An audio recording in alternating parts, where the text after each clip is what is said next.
The most significant news story over the past week has gotten virtually zero coverage, and that is the peace accord between Saudi Arabia and Iran. These two countries are sworn enemies. This is Sunni and Shiite Muslim. They're the two biggest players in the region, and they hate each other. But now they have an agreement for peace. And just as significant as the peace accord itself is who brokered it: China. That's right. China was able to achieve peace in the Middle East. China is seen now on the international stage as the adult in the room. But wait, there's more. The other important part about this is there has been rumors and ongoing conversations from Saudi Arabia about settling their oil trades in the yuan, China's currency, replacing the dollar. So the dollar's global reserve currency status would be thrown in serious question if the Saudis began transacting their settlements in yuan. On top of that, there are other rumors about Saudi Arabia and Iran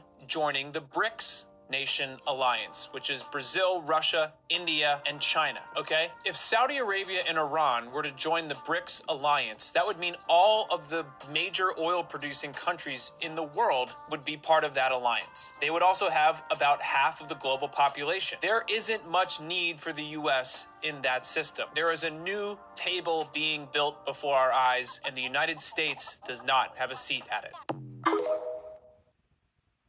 The Pentagon issued a warning to China 3 days ago, before President Xi's peace proposals, when they didn't know what was in the peace proposals. There will be consequences for China should it decide to deepen its relations with Russia. Think of the arrogance, first of all, of that. We'll come to the stupidity. But think of the arrogance of one superpower threatening a second superpower with consequences were it to decide to have more friendly relations with a third party. The sense of exceptionalism you must feel to think you're entitled to do that. To think you're entitled to warn other countries who they can be friends with. But let's turn to the stupidity of it.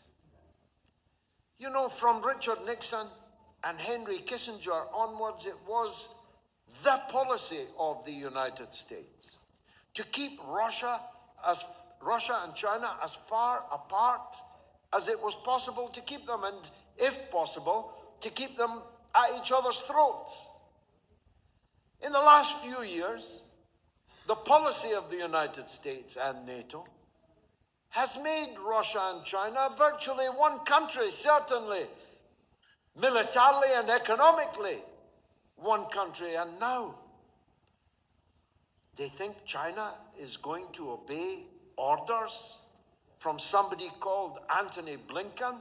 The days when China could be ordered around by foreigners is over.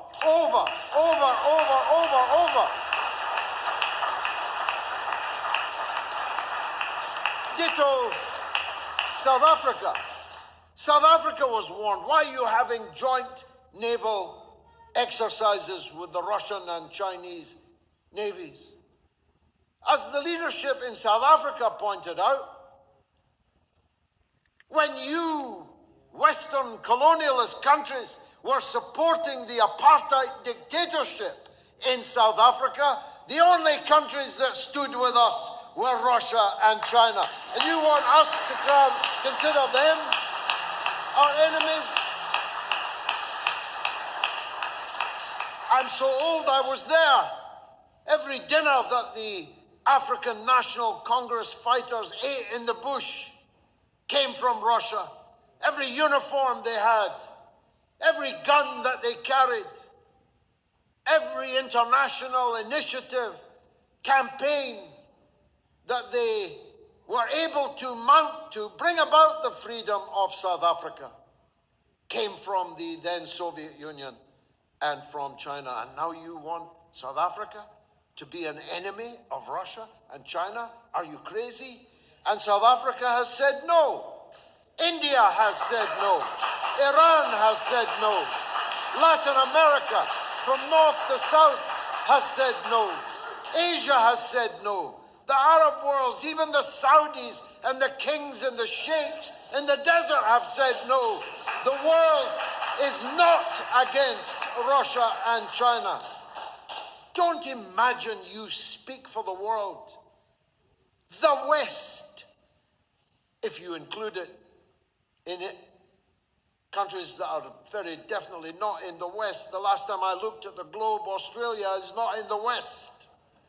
New Zealand is not in the West. But even if you allow them to call themselves the West, is 13% of the people of the world. 13% of the world's population lives in what could loosely be described as the West. And we are here to say, even in the West, there are millions and millions and millions of us who reject your domination and your wars and your clubs